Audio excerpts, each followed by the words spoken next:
So, hello guy and girl players of League of Legends. I welcome you to Lesson 2, the laning phase. So, here we got the Summoner's Rift. 5 on 5. Do or die. Here it counts. Here you can make it happen. So, here I'm gonna mark where you have to ward. The green crosses shows where you have to put ward. It's good points to set ward to cover your jungle and to cover your lane. And yeah, I make some green crosses and some pink crosses to decide where to put a green or pink ward. But in the new patch to the new season, they removed the green ward, so you just have the pink ones left. And you have, of course, your trinket wards. The red line shows where the wards will cover, so your jungler can be sure not to be counter jungled, and you can be sure not to be ganked from behind. That's a very important thing, so you not get surprised by the jungler. On the bot lane, it's got even more tricky. You have the tribush, what's a good ganking path for the enemy jungler. So if you have the point that you play from the red side out here on this map, you have to ward it if you push. If you don't push, it's not that important. The next big thing is to understand what lane are you playing. Are you range or a melee? Are you a mobile or unmobile champion? And are you tanky or are you squishy? That's important to make clear to yourself. To understand what is the lane. Are you playing sustain or are you playing CC heavy? I mean, for instance, in this lane matchup here, Jinx versus Lucian. The main part I have to think about is I will play a farm lane, because I'm pretty sure that Jinx will outscale Lucian by the time. The point is, I play with a Leona here, so we probably have to go for an all-in. But it's kind of dangerous, because Lucian is a burster, and it have to be a good engage. Or else, it's dangerous that he will kill me instead of that I will kill him. So, but if I'm sure about that I want to play a farm lane, then I have to tell it to my mate, and then I just farm. Because why should I go an extra unnecessary risk by killing him or trying to kill him when I can catch him out and farm? And that refers to the next point I have to tell. Killing the enemy in lane is quite good, not about that. But the main part in League of Legends to receive gold is pure and simple the farming.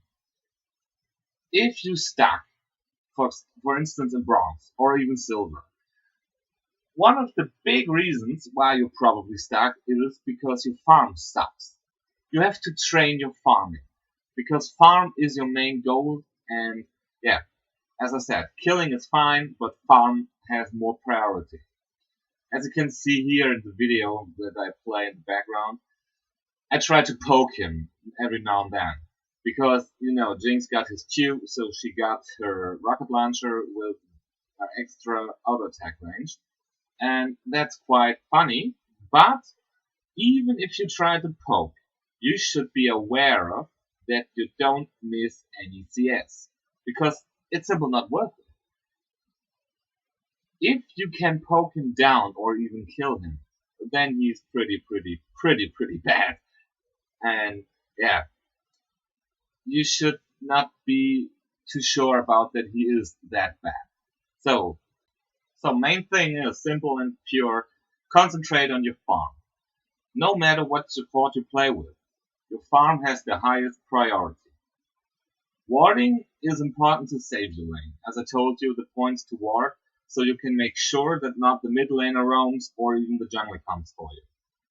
If you know that the mid laner comes or the jungler comes, ping for help. Maybe your jungler is in your area and he can make a counter gank happen.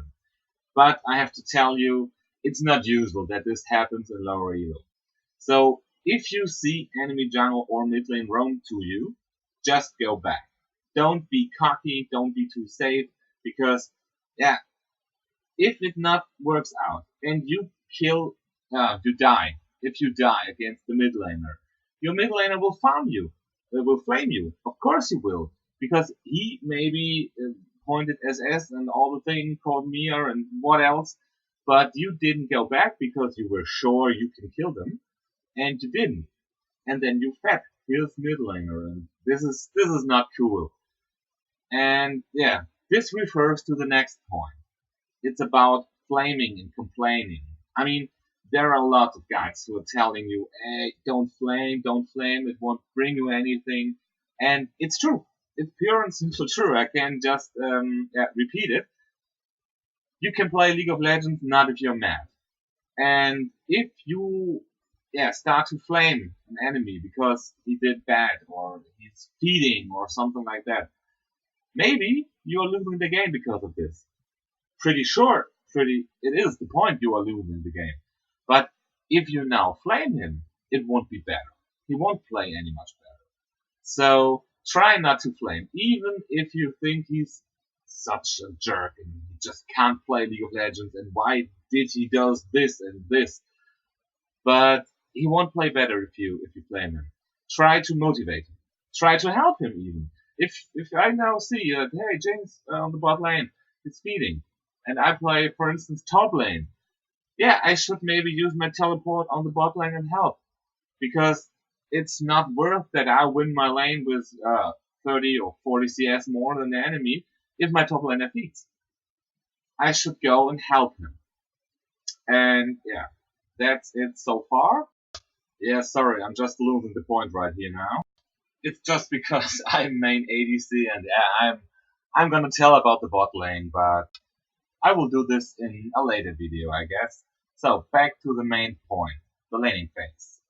Let's for instance say you play top lane Teemo, and you play it versus the Tryndamere. So what will this lane looks like? Yeah, it's pretty simple. Tryndamere can't play a farm lane versus you. You will poke him down all the time. So the only thing that Tryndamere can do is he will go all in on you every time he got the possibility to do. So you have to decide. Does your skill kit allow to fight Tryndamere pre-level 6 or does it not? If not, you should stay safe and play a bit defensive. If yes, let him come for you and punish him every single time. This was just one example of a duel on the top lane. You have to decide a lot of things if you want to see what lane you are playing versus. Now, are you on the top lane? Are you on the mid lane? Are you on the bot lane? What supporter? What jungler does the enemy have? Jungler pre-6, past 6 is important sometimes. Your enemy, is he pre-level 6 stronger, past level 6 stronger? That's all the things you have to decide to understand your lane setup better. For instance, now here Timur and Tryndamere example. I would say pre-level 6, Tryndamere has no chance. But past level 6, I guess he will kill you. And if the enemy jungler knows this as well, you can be sure that he will gank you pre-level 6 a lot. And if you know that, you can play a bit defensively so you get not caught. Or you should at least ward so well that he won't get you. Because that's the best thing. A jungler wasting time ganking top lane and getting none out of it. That's also a big deal for your team. Because every time the jungler is on the top lane, he can't be on the other lanes. What makes it easier for them. So that's it for today.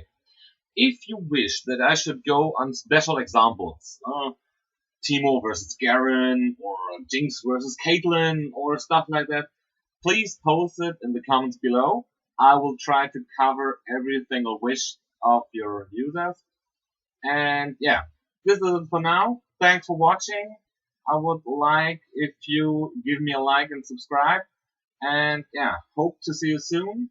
Good luck on Summoner's Rift, and I hope to see you next week when it's about lesson 3 and in-depth CSing guide, how to farm correctly and how to out-farm your opponent. Bye bye, hang in there, see ya.